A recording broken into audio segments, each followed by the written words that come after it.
Today we're going to be doing we're going to be doing Spielberg movie ranking. We're going to be ranking Spielberg's movies. I'm going to put it in tiers. So you have 10 out of 10, his best. 9 out of 10, very very good. 8 out of 10, good. 7, yep, good. 6 and 5 and 4. So from what I remember, the lowest rated Spielberg movie got a 4 out of 10 for me. Um, I'm not going to be including Firelight or Twilight Zone, as Spielberg himself didn't single-handedly direct that, and Firelight was his first one. It wasn't really a proper movie, but never mind. So first we have Jewel, which was his first official movie.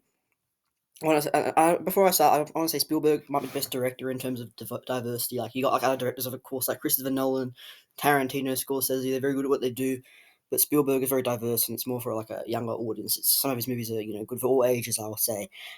So Jewel, for me, I'm gonna give this movie a 7 out of 10. This was his first movie ever made. It was originally a TV movie, and it was a pretty good one because I think it had like obviously the plot wasn't very like it was rather simple plot, like this driver we were just he's just very persistent. He always try to ruin this other driver's life. It's a simple story, but one that I think actually works if you think about it, and it gets a 7 out of 10. It's honestly quite scary. Like, you feel the suspense, and it's got you in the mood. So for me, it's a 7 out of 10. Sugarland Express, which is a 5 out of 10 movie for me. I stepped down. I think it's based on a real life story. I can't remember all the details. I'm completely honest there. From what I remember, the main characters weren't that competent. It was fine, but it wasn't his best movie at all. Next we have Jaws, which is going to get a 9 out of 10. Not exactly 10 out of 10, but 9 out of 10. And I think Jaws was the movie that I think made Spielberg the man that he is. It's probably his most important movie. It definitely kind of elevated Spielberg in that way. If you think about it.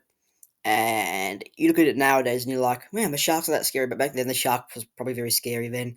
And it actually caused some people to have nightmares to not go to the beach, which is interesting. And the lead character, I think Chief Martin Brody, great lead, very compelling, especially since people wouldn't listen to him. But it was a good movie, really. I think it still holds up decently well these days. Next, we have Close Encounters of the Third Kind, which is going to get an 8 out of 10 for me, because there are a lot of good Spielberg movies, so it's going to be kind of hard to rank them all, really. But Close Encounters of the Third Kind, still a pretty good movie. It has that certain kind of mystery. It has that kind of like it has that kind of like disturbing feel of it, if you know what I mean. It calls out to compete with Jaws, but still is very good. Yeah, the overall mystery, the obsessions, and the lead character, and his obsessions, the family dynamics work well. I mean, it's actually a very personal movie to Spielberg, and that scene at the end where you see all the aliens. That scene was wow. But like the UFO comes and lands, and there's that beautiful music. John Williams, is of course a mastermind, and he does a lot of the scores for Spielberg's movies, and he's a mastermind, as I say. But Close Encounters of the Third Kind, honestly, this movie gets an 8 out of 10 for me, just because it's still a very good movie. Now, next we have 941, which is going to get a 4 out of 10. It's his worst. It's probably his worst movie. Yeah, like a war movie, and it's like the first war movie Spielberg ever directed, and the first comedy. I wouldn't say war and comedy are really a good blend if you think about it, though. Um, and I think this is where Japan bombed Pearl Harbor. It was like kind of those events, and it just didn't work. This movie just could not take itself seriously, and I think it fails there. All right, next we have Raiders of the Lost Ark, and this is going to be my first 10 out of 10 Spielberg movie, because it really does. This movie really does define adventure. This movie is adventure. It's it really is adventure. It's all adventure. Harrison Ford as Indiana Jones, perfect casting, just works very well. This movie was non-stop adventure, and it's a fun movie, and it doesn't really have that much flaws if you really think about it.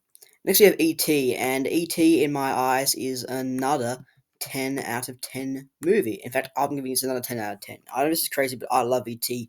so much. In fact, I will put this even higher than Raiders of the Lost Ark. I think this is top tier Spielberg. This is a top 5 Spielberg movie right here in my books. Just because of its emotional, just because of its sentimental value, it holds up well. It's a movie that I think all ages can watch and appreciate. And some lines, E.T. phone home. So many lines are just so it's just emotional, and it really does get you. It really does get you in the feels, and Spielberg perfected this movie in my eyes. Elliot is a fun lead character. Um, that scene where Elliot and E.T. fly over the moon. That's it. Well, the moon. That scene was just, it was a great shot, especially from that time, that era, that time. That would have been like an amazing thing. And E.T., that scene at the end where he says, "I'll be right with you," like that, or something like that. That was just emotional for me. And E.T. is a masterpiece of a movie and always will be in my eyes. And it is top tier Spielberg. Don't even doubt that. Next, we have Indiana Jones and the Temple of Doom, which I actually still going to give a 9 out of 10. This is Spielberg. This is Spielberg. He's one of the greats. You know, it's kind of hard to get a film bad. Is it on the same level as Raiders of the Lost Ark? No, and I would put it below Jaws, but it's still a very. I think Temple of Doom is a very very underrated movie because I still think it does. It's context. It's the first Indiana Jones movie chronologically, and does like a darker tone than the first one. The villain is very like violent. There's some pretty violent scenes, and I find that the characters here are all very unique. None of the characters in here are really similar at all. You know. Um, and I kind of blend together like Vegemite and honey, which I think works well with this movie. So I think there's a lot of stuff here that I can actually appreciate with Temple of Doom, and it's a fun time in my eyes, and I think people fail to, give it credit. Next, we have The Color Purple, which I think is going to be an 8 out of 10. One of Spielberg's underrated movies. I enjoy this because it explores a variety of different themes like, pedophilia, um, rape. Sorry, I don't think I should say that here. Um, Child abuse. It's also a very disturbing movie at times. Like the family dynamics are here. I think work well. It's one of his most disturbing movies I think he's ever put out, and it has a lot of emotional value. I think this is a pretty emotional movie, really. I think I can't remember his name. John David Washington did a great job as a dad. He was just so hateable. Hated pretty much every scene he was in, and it all works out well. So I'm going to be saying out of 10. I'm not going to put. I will put the color up. I will put Close Encounters ahead of it, though. I think that feels accurate. Next we have Empire of the Sun, and believe it or not, this is actually going to be a 9 out of 10. Probably right there, but I think this movie for me is so underrated. I think it stars a young Christian Bale. So Christian Bale, who we have a guy who grew up to become Batman or Patrick Bateman, even, which feels pretty wild to think about. And Empire of the Sun, it's a great movie for me, just because of like its emotional impact, where I think Japan bombed Shanghai in this, and he was on his own. He was like on his own. He had to like go on life on his own. He met these people, and it's just such an emotional, well told story. That's that scene at the end where you see the atomic bomb go off. That scene is just that was honestly a beautiful scene right there. I was actually watching a documentary, and Martin Scorsese himself actually praised this scene, and I think the thing to note here is like it also has some good humor. Like that, do you have a Hershey bar? Do you want a Hershey bar? No. I mean, actually, yes. Me too. Do you have one? Nope. And that's just a fun like joke they had in this movie here that I think works well. And I honestly reckon you should check this movie out because it is a good one, and people fail to appreciate this. Indiana Jones of the Last Crusade, which I think is honestly 10 out of 10 with Raiders of the Lost Ark. Hot take, but I'll put it slight bit higher, and I think they're very close. But in my eyes, this was a perfect conclusion to this trilogy. It honestly did everything it needed to do well. Sean Connery is the dad, very good, and Indiana Jones and his father, very good chemistry there. A very personal quest, and honestly, it was a great conclusion. And it was just a fun movie to watch. And got to see Hitler himself in this. Wow. Anyways, up next we have Always, which unfortunately is easily the worst movie he directed in the 80s, and it's going to get a 5 out of 10, probably below Sugarland Express. I'm pretty sure in this era of time, this time era, right? This was when ghost movies were a big thing. Kind of came out like the same era as like Ghost and both Ghostbusters, whatever. And also it came out the same year as Beetlejuice, and I think it's kind of similar to Beetlejuice in a way, but I think Beetlejuice is just a lot better, really. And Always, it just felt kind of generic, really. It just isn't a movie I honestly can think about going back to watch ever, really. I thought this was definitely one of those more generic movies. Not much to say. Next, we're going into the 90s now with Hook, which I think gets an 8 out of 10. Probably at the back. Probably not as good as these two, but still good. A movie that I think when I first watched this movie, I didn't like it that much, but then gave it a rewatch, and I honestly understood its value. It's good for like all ages, really. I think Robin Williams is great. Dustin Hoffman is great, and it has it's a movie that I think it has heart. This movie definitely has heart. I'll grant you that it has a lot of heart to it, and I think the heart is what works here with the Hook. So honestly, a great movie. Next we have Jurassic Park, and for all of you that obviously know, this movie is going to be getting a 10 out of 10. I mean, obviously, right? I'm going to put it in between. I think I'm going to put it below ET. I don't think actually I'll put ET a slight bit higher than Jurassic Park, in my opinion, but it's very very close because Jurassic Park is a masterpiece of a movie. The dinosaurs look pretty real. The science behind it, very well told. The characters were fun, and it's probably his. I think it's his highest gross movie, and it might be Spielberg's most rewatchable movie if you think about it. Um, he really just couldn't have done it. He really just couldn't have done it better. It's just a great movie. Always will be. I didn't even know why I really got all those sequels because I think this movie by itself is honestly just very, very good. Um, and it's a movie that you can rewatch anytime. Like I said, the dinosaurs look pretty real.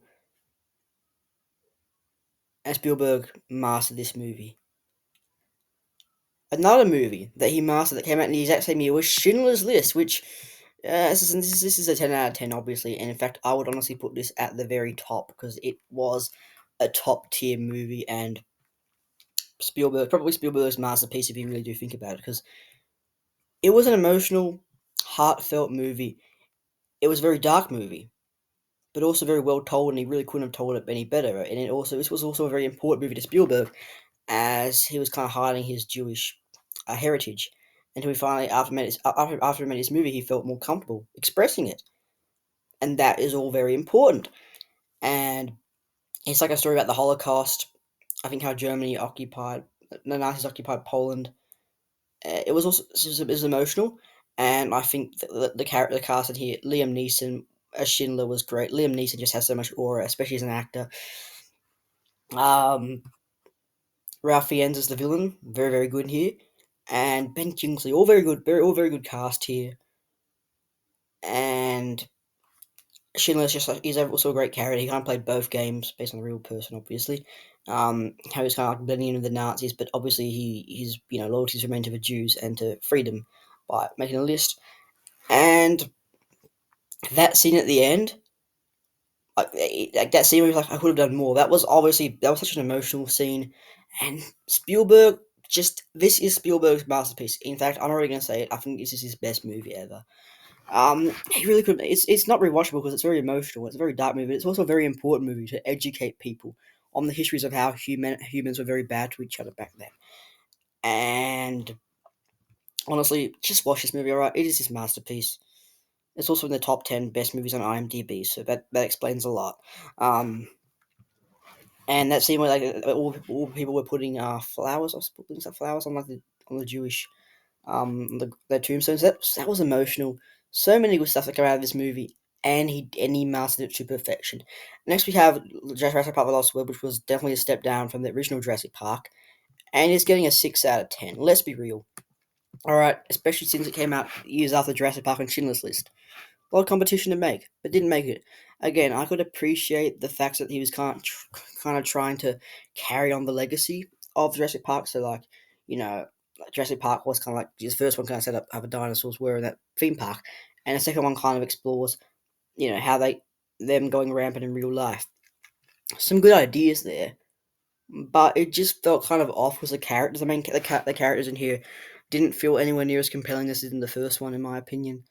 Um, so that's just that.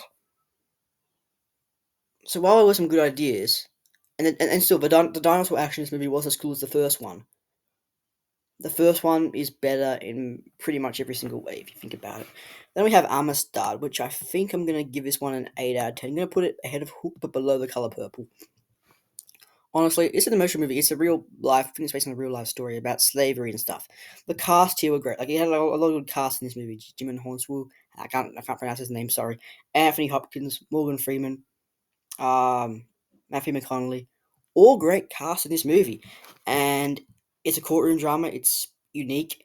It is a bit kind of like mine. It's not. It's a kind of depressing story though, so I don't think it's one that you'd probably rewatch on most days.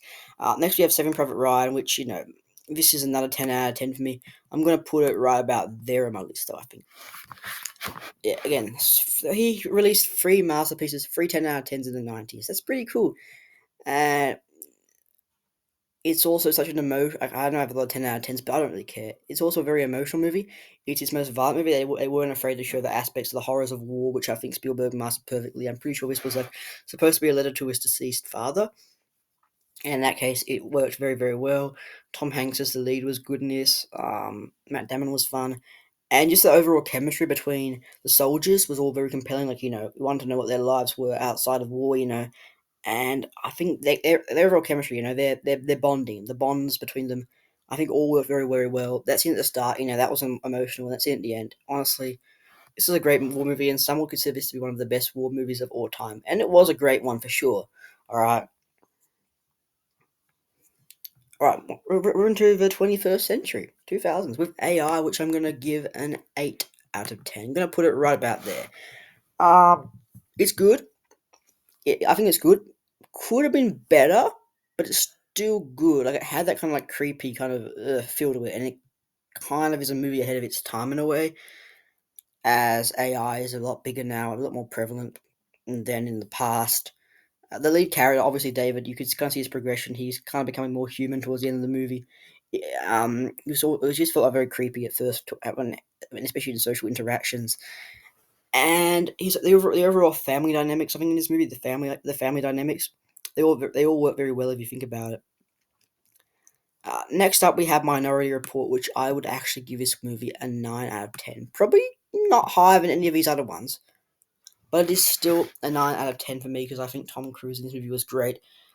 This is another movie that had a kind of creepy, kind of like a kind of disturbing kind of feel to it, um, where you have them, you have this organization that can arrest people for crimes they haven't they're going to commit in the future, which is honestly feels very creepy to think about. Like someone's arrested, like, oh, why am I getting arrested? It feels like you feel like you're so innocent, right?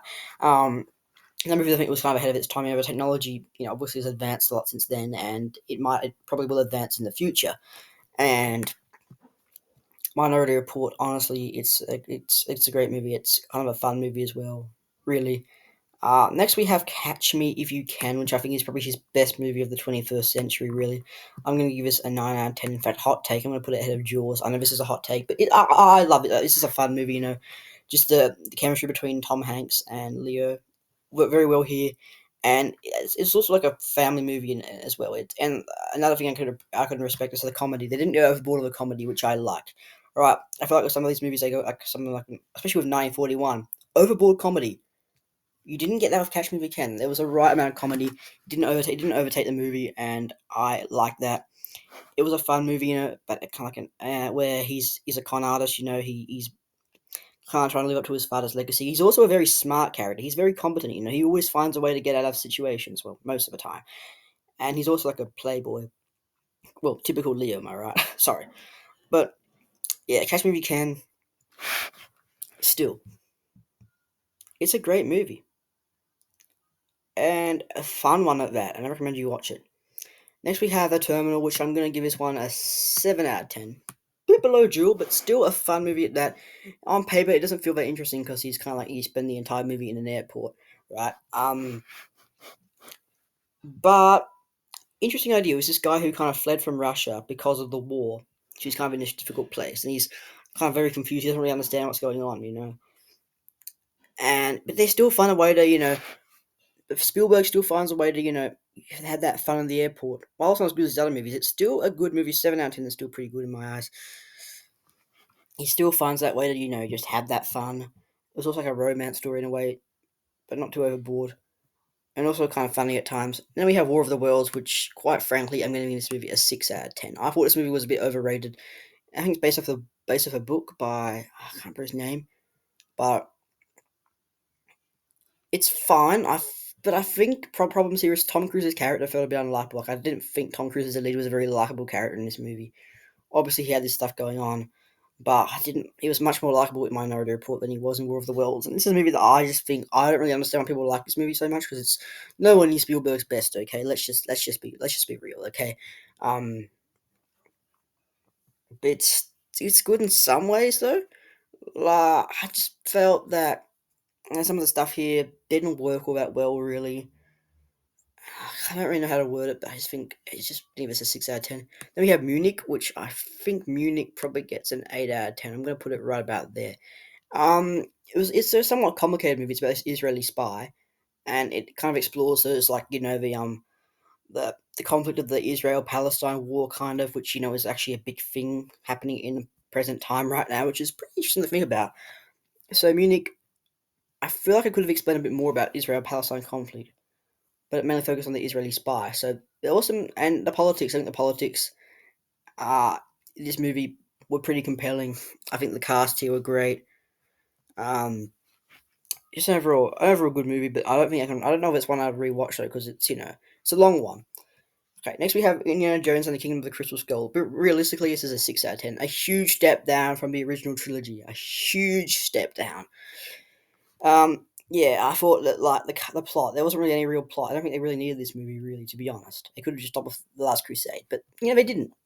The cast were fine, like Harrison Ford, Kate Blanchett, Ray Winstone, blah blah blah. Pretty good, but the things this movie did, just it didn't do as well as it did with the original three. And while there was some good action in this movie, it really does fall down from the original three, and it was kind of boring to get through, to be real. Next we have into the 2010s with Adventures of Tintin, which I think gets a 7. I'm going to put it back at 7 though.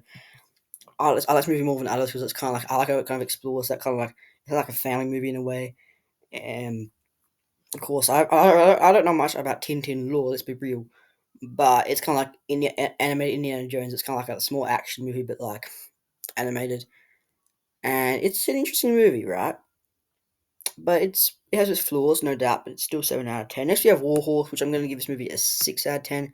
It takes place in World War One, where we have his family who is obviously struggling in these difficult times, and he's got like this chemistry with a horse, and and the horse survives. I respect this movie is basically about a horse that survives everything somehow.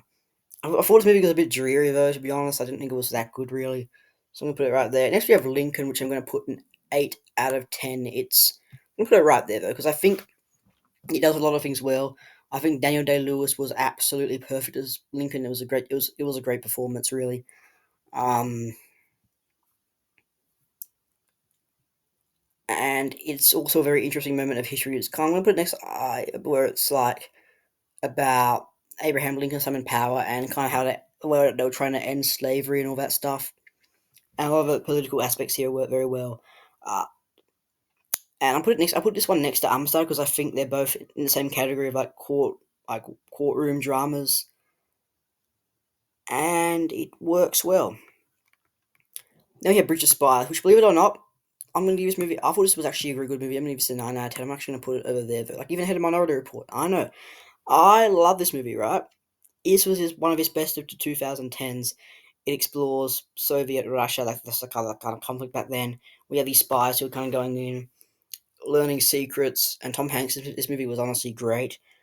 He was like one of the main person who was a spy for Russia was like everyone hated him, but Tom was on his side. Well, the character was at least, and it's all like the overall dynamics of this movie. I think worked very well, and it's just a well crafted movie overall, and it's probably his best of the 2010s in my eyes.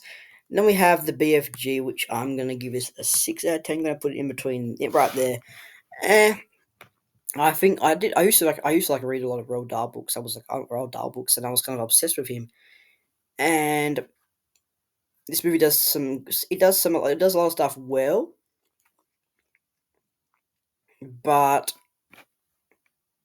it kind of falls flat on some stuff. Like I think the jokes here, they were very immature and a bit. Whereas ET, ET is they're kind of like in the same category, but ET just does everything better than BFG. The jokes aren't annoying in here, really. The BFG, it does have its major flaws. Um, CGI was a bit wacky. Um, I found the lead character Sophie to be quite annoying at times, really. So I probably put it right there in the scheme of things. Even though I could appreciate some of the stuff this movie did, it definitely had its flaws. Next, we have The Post, which I'm going to put The Post in I'm going to put the post as an 8 out of 10. I'm going to put it right here because a movie that I think honestly is underrated. I think it gets enough talk because it is actually a very good movie in my opinion. The suspense in this movie was great. It was a bit kind of like it took place in the time of Richard Nixon's time in power, where they were trying to have this group that like post papers, and Nixon doesn't approve of them, and he tries. He has like this power. He tries to like do everything in his power to get rid of them. And it's honestly kind of an emotional movie at times. You could feel the suspense, you could honestly feel the tension in this movie, and I honestly appreciate that about the post. I think Tom Hanks and Meryl Streep are actually a good acting duo here. And this is an underrated one where I recommend you do give this movie a watch. Followed up, we have Ready Player One. An 8 out of 10. One of his more controversial movies. I'm going to put it right about, probably going to put it here though. Yeah, that feels good. A movie that I think it might, you can definitely feel it feels a lot more modern, It feels weird that the guy that once made Jaws made Ready Player One today, which is honestly very crazy to think about though. It definitely has, it does have like a very distinct kind of feel, like it doesn't really feel like his other movies, it has like a very different feel to it. The characters were fine. I appreciate like the aspects of it though, like how it could be a movie ahead of its time, like how games might affect someone's brains, like how technology's kind of taking over. People aren't thinking as rationally anymore, which is a very unique way of thinking of it, right? Um, so I will say that this movie does a lot of stuff well, and it's a movie that I think people underrate. I think people do sleep. I feel like it's a bit of a slept on movie, really, if you think about it. I think this movie, yeah, it is quite slept on. Um, But it's still fun at times. Like that scene where like they were going into The Shining, it was kind of like The Shining. That scene scared me, okay, because I love The Shining. Like, The Shining is probably Kubrick's best movie, but more of that later. I might do a Kubrick ranking one of these days. I might do a Nolan ranking. I think I might do a Nolan ranking next, actually. Sorry. Um, and I think the thing that I appreciate about this movie that it kind of like references Spielberg's love for movies in this movie. Really. Next we have West Side Story, which is going to be we're into this decade now, which I'm going to put 7 out of 10. I'm going to put it right there, to be honest, because I think it's a movie that I think it was a remake, so it can't be as good. And it was a musical, and musicals aren't genuinely my cup of tea. I mean, I'm sure there was La La Land, which was really good, but movies genuinely aren't all my cup of tea with West Side Story. But with West Side Story, it's a but the thing about West Side Story is it's a movie that has heart. All right, it has a lot of heart. Like, this is a movie that I think it has a lot of heart. It's also quite emotional at times, though. It's a pretty long movie though, but it's a movie that has heart, and I can respect that. However, it's a musical, so it can't rank any higher than a 7 out of 10. And we're on to his last movie, in The Fablemans, and this was actually a pleasant surprise. He's probably his second best movie of the 21st century, and his movie is up way up in the 9 out of 10. In fact, I'm gonna put this up here, right below Jaws. Damn, this movie honestly pleasantly surprised me. There was a lot of good in this movie, right?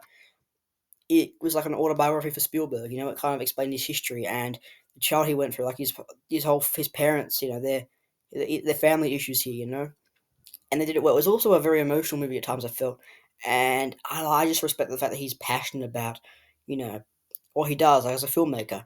A movie about making movies. What much better can you get than that, really? Um, yeah, I really enjoyed The Fablemans, and it honestly was a pleasant surprise. Really, one of Spielberg's, it's probably, as I said, his second best movie of the 21st century, and I do have them in this exact list. So if you want to have a quick glance, as you can see, I got 10 out of 10. Schindler's List, E.T., Jurassic Park, Saving Private Ryan, Last Crusade, Raiders of the Lost Ark. 9 out of 10. Catch Me If You Can, Jaws, The Fablemans, Temple of Doom, Empire of the Sun, Bridge of Spies, and Minority Report. 8 out of 10. Close Encounters of the Third Kind, The Color Purple, The Post, Lincoln, Amistad, Ready Player One, Munich, AI, and Hook. 7 out of 10. Jewel, The Terminal, West Side Story, Adventures of Tintin. And yes, these are all in specific order. I have them in specific order. 6 out of 10, I got The Lost World, Jurassic Park, The BFG, War Horse, War of the Worlds, Kingdom of the Crystal Skull. 5 out of 10, Sugarland Express and Always. And then 4 out of 10, 941. So that's my full-on ranking of Spielberg's movies, all in a specific order. It's just kind of hard. He's made a lot of movies, really, and none of them. And there's like a lot of diversity amongst these movies here, and it's all well done. So okay, thank you for watching. I hope you guys enjoy. Bye.